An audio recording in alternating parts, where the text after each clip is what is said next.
Hope so आप सब भी ठीक होगे। ऑडियंस की ही बात करते हैं, तो आपने ऑडियंस को ना कंफ्यूज किया हुआ है। कंफ्यूज किस चीज़ में कंफ्यूज? आपने पहले कहा लव मैरिज, अरेंज मैरिज, कुछ ऐसे ही वीडियोस थी आपकी। हाँ, कुछ मैंने डाली थी ऐसी कि मैंने अपने पेरेंट्स की मर्ज़ी से शादी की है, बट मैंने कुछ टाइम बाद डाली थी कि जो मेरा हस्बैंड है वही मेरा बॉयफ्रेंड है, और जो हस्बैंड है उसके साथ मैं 5 साल के रिलेशनशिप में थी। तो मेरे पास काफ़ी लोगों ने कमेंट किए कि ये कैसी बात होगी, आप तो कह रहे थे कि अपनी माँ बाप की मर्ज़ी से शादी की है, फिर यहाँ पे आप कह रहे हो कि बॉयफ्रेंड थे, 5 साल से रिलेशन में थे। तो 5 साल तो में रिलेशन में थे, तो क्या वो आपके माँ बाप को पता था? देखो अभी मैं बताती हूँ। एक्चुअली ये हम सेम ही कास्ट के हैं। इनका मेरे पास पहले रिश्ता आया था मेरे पेरेंट्स के ज़रिए। तो जो मेरे पेरेंट्स के ज़रिए इनकी बुआ का लड़का हमारे घर पे रिश्ता लेके आया था, और फिर उसके बाद तब मेरी एज कम थी, तो इसलिए मतलब कि पेंडिंग में छोड़ दिया रिश्ता।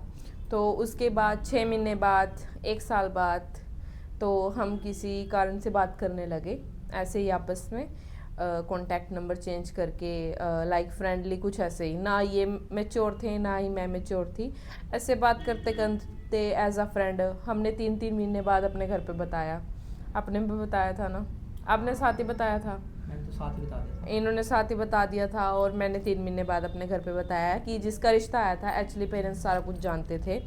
तो जिसका रिश्ता आया था, जिसकी आपने फ़ोटो दिखाई थी, मैं उसी से बात कर रही हूँ ऐसे।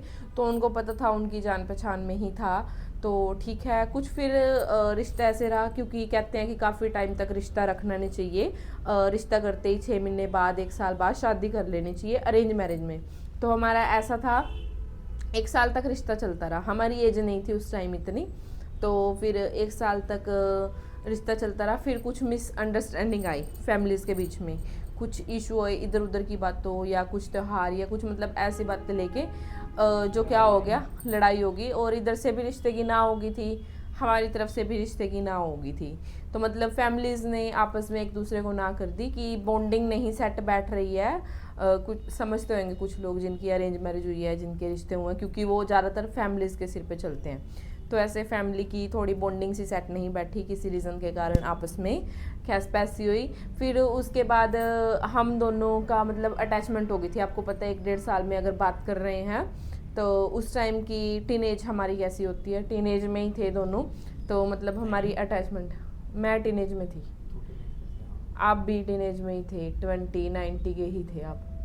नहीं, मैं तो कहा। अभी आप 25 के हो। आज से 5-6 साल पहले इतने में होएगा। गाइस कमेंट करके बताना। टीनेज होती है 20-21। मेरे ख्याल से इनमेच्योर होता है बंदा, इतनी मेच्योरिटी नहीं होती। फिर उसके बाद हमारा जो था अटैचमेंट बैठी। फिर हम आपस में बात करते रहे, तो ये कहते कि हमारी फैमिली से भी ना होगी, मेरी फैमिली मना कर रही है, तो मैंने भी कहा मेरी फैमिली भी मना कर रही है। तो फिर हम अड़ गए कि हमें, मेरे को भी वहीं शादी करनी है, ये भी कहता मेरे को भी वहीं शादी करनी है। धीरे धीरे हम ऐसे चलते रहे, मतलब फैमिलीज में मिलना बंद हो गया था 1-1.5 साल तक। फैमिली पे प्रेशर डाल दिया। हाँ, फैमिली पे प्रेशर डाल दिया और मिलना जुलना बंद हो गया था फैमिलीज़ का। फिर 2 साल 2.5 साल बीते। फिर उसके बाद फैमिलीज़ की ठीक है कि बच्चे नहीं मान रहे हैं, अगर बच्चे वहीं चाहते हैं तो चलो। इनके मम्मी पापा मिलने आए, फिर मेरे को भी कहा कि बेटा आप फ्यूचर में कुछ करो, अगर आप कुछ करते हो तो हम आप दोनों की शादी कराते हैं। ना तो मैंने कुछ लाइफ में किया ना इन्होंने। फिर हमने साथ में मिलके ऑरेंज से कोर्स भी किया, इन्होंने हेयर का किया, मैंने मेकअप का किया, फैमिलीज़ के कहने पे चल के कि हाँ ठीक है हमने कुछ करना है तो हमारी शादी होगी। उसके बाद बाहर का हमने, प्लान था ना? हाँ बाहर का प्लान था, तो हमने पहले फिर वहाँ पे किया। फिर उसके बाद हमने अपना सैलून भी कर लिया था, हमने 07 पैसे के नाम से। 07 के नाम से। 7B में। तब हमारी शादी नहीं हुई थी, 7B में है, कुछ लोग हमें जानते होंगे। तो हमने उसके बाद सैलून किया। फिर सैलून के बाद मतलब 6 महीने साल तक चला हमारा, और उसके बाद हमने बंद कर दिया, क्योंकि हमें इतनी ज़्यादा नॉलेज नहीं बैकअप भी नहीं थी था। और बैकअप भी नहीं था। फैमिली का भी आपको पता था क्या चल रहा था। और मेरा मतलब इन्होंने कुरुक्षेत्र में ही करा, क्योंकि मैं कुरुक्षेत्र में ही थी, तो इनको ये था कि हाँ मेरे को अंजलि के पास रहना हो जाएगा, आसानी होएगी। इसने जिद करी मैंने कुरुक्षेत्र में करना है। वैसे तो फैमिली को पता ही था कि ये क्यों करना चाहता है। फिर उसके बाद इनकी फैमिली को अच्छा नहीं लगता था कि मैं शादी से पहले वहाँ सैलून पे आती हूँ, इनके पास बैठती हूँ। फिर उसके बाद भी मेरी फैमिली को बुला के कहा कि आप लड़की को यहाँ पे भेज रहे हो, ऐसा अच्छा नहीं लगता है, सैलून पे आ रही है, मतलब बहुत से इशू हुए। फिर उसके बाद सैलून बंद होने के बाद हमें बिल्कुल ही अलग अलग होना पड़ा। ये दोबारा से वापस चले गए और पेरेंट्स ने बंद करा दिया कि ये तो अपने टाइम पास के लिए करके बैठे हैं। फिर इनको कह दिया कि तू मेकअप का तेरे को आता था, केमिकल वर्क मेरा था। हाँ नहीं मतलब फैमिली को लगा कि यहाँ पे तो ये सिर्फ मिलने के लिए बैठे हैं, पर आपको भी पता है नए नए बिजनेस में हमें टाइम देना पड़ता है, एकदम से स्टार्टिंग में अच्छा ग्रो नहीं होता। तो फैमिली को तो ये था कि ये टाइम पास कर रहे हैं। फिर उसके बाद ये वापस से चीका चले गए और मैं मतलब अपना यहीं पे ही मैं फ्री CSC सेंटर में लगी मैं, और मैंने कुछ नहीं किया। फिर ये होगा हमने बाहर का प्रेशर, ये कहते कि मैं अपनी फैमिली को कह के बाहर चला जाता हूँ, तो अपनी फैमिली को कह के बाहर चली जा। तो हम दोनों वहाँ पे जाके बाहर का प्लान है कि बाहर मिल लेंगे, चलो बाहर मिल लेंगे, बाहर शादी कर लेंगे। तो इन्होंने अपनी फैमिली में प्रेशर डाला कि बाहर भेजो बाहर भेजो। मैंने अपनी फैमिली में चलो भाई, मैंने IELTS PT भी स्टार्ट करी, सब कुछ स्टार्ट करा। फिर मैंने कहा, मैंने अपनी फैमिली की बात करी, उनको पता लगा कि अभी बातें कर रहे हैं। इनकी फैमिली में बात हुई तो इनके पापा ने बात रखी मेरे पापा को बुला के कि बच्चे तो अलग होना नहीं चाह रहे हैं, आपको भी पता ही है, तो हम ऐसा क्यों नहीं कर लेते हैं कि बाहर की बात चली रही है, आप लड़की को PT IELTS कराओ और हम बाहर भेज देंगे। जितने भी हमारा ब्योंत है जिस हिसाब से हम हाफ हाफ करके, आप अपनी लड़की पे लगाओगे, मैं अपने लड़के पे, दोनों को फ़ोन भेज देते हैं यहाँ से। ये वाली बात चली। उसके बाद हमारी किस्मत, हमने फाइलें भी अप्लाई की, कहीं से कोई हमारी बात नहीं बनी, मतलब बनी थी बात तो, लेकिन वीज़ा तेरा आया था, मेरा नहीं आया। वो बात की बात है, मैं पूरी स्टोरी सुना रही हूँ, पहले सुनाने तो बीच तो आपको याद ही नहीं है, मैं पूरी सुना रही हूँ ना, उस टाइम की बात सुना रही हूँ, अब की बात है। पूरी स्टोरी तो सुनाई नहीं जाएगी, पूरी मैं सुना रही हूँ ना अभी। शॉर्ट है भाई, कोई शॉर्ट मतलब मैं आपको पूरी फिर भी एग्जैक्ट बता रही हैं हूँ, ऊपर एग्जैक्ट नहीं बताई जाती 5 साल की, हाँ, ये तो है। ठीक है। मतलब मैं नहीं बता सकती क्या बातें हुई थी, क्या हुई थी, वो मैं आपको प्रॉपर नहीं बता सकती। तो फिर चुप हो जाओ, आपको नहीं सुनानी आएगी, आपको याद नहीं होगी कुछ बातें। फिर उसके बाद 3 साढ़े 3 साल हो गए, 4 साल हो गई। फिर उसके बाद क्या हुआ, जुलाई में, हाँ, तो कहने फाइल लगानी है, फाइल इकट्ठी, अमेरिका का वीज़ा आ रहा है, किसी ने हमें बोल दिया B2 वीज़ा था शायद, B2, हाँ ऐसा कुछ था वीज़ा। कह रहे थे कि 20-25 लाख में दोनों का काम बन जाएगा, 25 लाख के आसपास काम बन जाएगा दोनों का। इनका मैरिज सर्टिफिकेट दे दो, मैरिज सर्टिफिकेट हमें दे दो। चलो भाई, हमें नहीं पता थी कि हमारी इस तरह से शादी होएगी। हमारे घर पे इनके घर के बात करने आ गए कि ऐसे ऐसे करके बात चल रही है, तो आप एक काम करो, पिछली जुलाई की बात है, अभी जो पीछे गई है आपको पता ही है, मेरी शादी हुई है। तो फिर इनके 8 महीने, तो फिर देखो ये भी नहीं पता।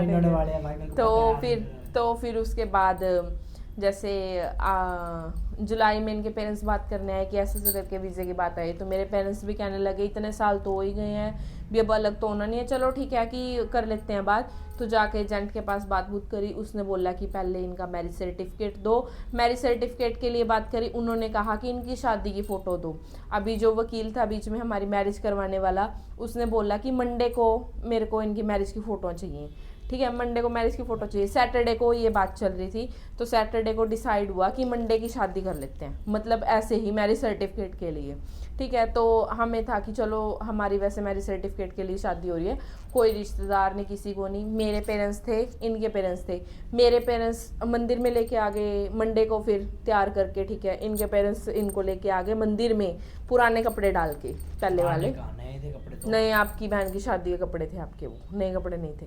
अच्छा, फॉर्मल ड्रेस थी। हाँ, वो आपने अपने नए स्पेशल कपड़े नहीं लिए थे। अगर आप वो कहोगे कमेंट करके तो वो फोटो भी दिखा देंगे। हाँ, वो फोटो भी दिखा देंगे, क्लिप भी है उसकी क्लिप्स भी हैं, वो भी दिखा देंगे हम आपको कैसे शादी हुई थी हमारी। फिर उसके बाद जैसे हमारी मैरिज सर्टिफिकेट के लिए शादी होगी, तो इनकी मम्मी का चाव था कि मैं थोड़े से अपने रीति रिवाज भी अटेंड कर लूँ। तो हर किसी का होता है। तो फिर वो कहते, वो मेरे को घर पे ले गए, चलो भी वहाँ पे गृह प्रवेश करा दिया, सब कुछ करा दिया। नेक्स्ट डे मैं काम करने लगी, तो हमारी बात हुई थी कि मैरिज सर्टिफिकेट के लिए शादी कर रहे हैं। तो मैं अपने पेरेंट्स की एक ही लड़की हूँ, मेरे 2 भाई हैं, मतलब हमारे घर में सिर्फ लड़की मैं हूँ। और मेरे ख़ानदान में मेरे चाचा ताए में, मतलब मैं पहली लड़की थी जिसकी घर में पहली शादी थी, तो सबका नाराज़ होना बनता ही था कि एक ऐसे लड़की की शादी कर दी। तो हमारे रिश्तेदार नाराज़ हो गए, हमारे घर पे ये चीज़ें होने लगी। फिर उसके बाद इशू है यार, वो थोड़ी बताना है। हाँ, मतलब ये चीज़ें बहुत सारी हुई हैं उसके बाद, मतलब ये स्टोरी है, इसमें आप अब अरेंज मिक्स कर सकते हो, आप लव मिक्स कर सकते हो, आप क्या कह सकते हो। मिले हम अरेंज की वजह से, बीच में हमारी लव मैरिज हुई, हमें पेरेंट्स भी मनाने पड़े लव की तरह, और मिले हम अरेंज की तरह हैं। अब आप इसको क्या लगा सकते हो, लव लगा सकते हो, अरेंज लगा सकते हो। माँ बाप की मर्जी के बिना नहीं, हम बाहर नहीं चले माँ बाप की मर्जी के बिना, उनको मनाया। हम 5 साल तक बैठे, जब उनकी रजामंदी हुई, जिस तरीके से भी भगवान ने चाहा हमारी शादी हुई। और आज भगवान की दया से आप लोगों के लिए खुशखबरी, मतलब हमारे लिए खुशखबरी है, मैं प्रेग्नेंट भी हूँ। 5th मंथ से मैं प्रेग्नेंट भी हूँ। कई लोग मेरे को कमेंट में पूछते हैं, तो भाई मैं अपने मोटी हो गई हूँ। मोटी होने का रीज़न एक्चुअली ये है कि मैं प्रेग्नेंट हूँ और मेरा 5th मंथ चल चुका है गाइज। उसकी भी मैं आपको ब्लॉग दूंगी, उसका भी सारा कुछ दूंगी, मतलब प्रेगनेंसी भी कुछ इस टाइप की। अब हमारा फ़ॉरेन का काम, मेरी प्रेगनेंसी के बाद हमारा फ़ॉरेन का काम बन गया, और अब प्रेगनेंसी के बाद बना है, तो अब मेरे ख्याल से थोड़ा टफ है। तो अब डिसाइड कर रहे हैं कि सागर को जाना चाहिए या नहीं जाना चाहिए। तो मेरी परमिशन ली जा रही है कि अगर तो यहाँ पे अकेले हैंडल कर सकती है ये सिचुएशन, तो हम सागर को भेज देते हैं। अभी बिजनेस भी स्टार्ट किया है ना, अभी नया बिजनेस भी है, घर का काम भी है, प्रेशर भी है, आपको पता है सोशल मीडिया का भी है, और अभी मेरी प्रेगनेंसी भी है, और ये भी नेल्स एकेडमी भी संभाल रखी है। ओ वही तो, वो बिजनेस में ही वही है बहुत मेरा। बर्डन है। आप बताओ भी, बर्डन तो है ना मेरे ऊपर बहुत ज़्यादा, फिर भी I am a brave girl. ठीक है, इतना ही। और कोई क्वेश्चन? क्वेश्चन तो क्या, बस आगे वाली हम तो ये कहते हैं कि बस लाइक फॉलो कर देना भाई, सब्सक्राइब कर लेना। हाँ कर लेना। वैसे बोलता कम मैं, इसको कुछ समझ तो आता नहीं, ये मेरा इंटरव्यू लेगा बैठ के क्वेश्चन करेगा।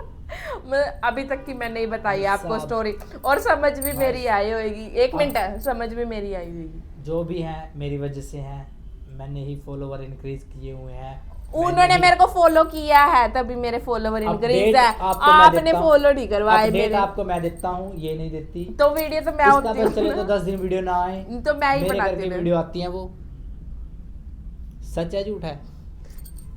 होती तो मैं वीडियो में, तो मैं ही होती हूँ। ये तो बना के नहीं डाल सकते ना, फिर भी मेरी जरूरत तो पड़ती है ना। मेन होता है आपका यूट्यूब है, इंस्टाग्राम है, उसके कुछ रूल्स होते हैं कि वीडियो ऐसे डालनी है, ऐसे डालनी है।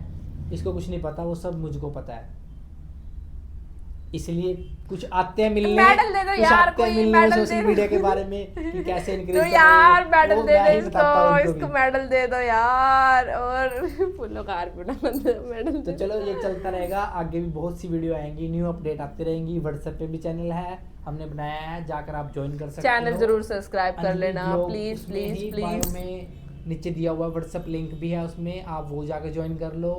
और क्या है, और YouTube को जाके बोलना आता, बेल आइकन जरूर दबा लेना न्यू अपडेट्स के लिए। हाँ, ओके, मिलते हैं, बाय बाय। फिर भी वीडियो भी तो मैं ही बनाती हूँ, सब्सक्राइब कर लेना। Thank you.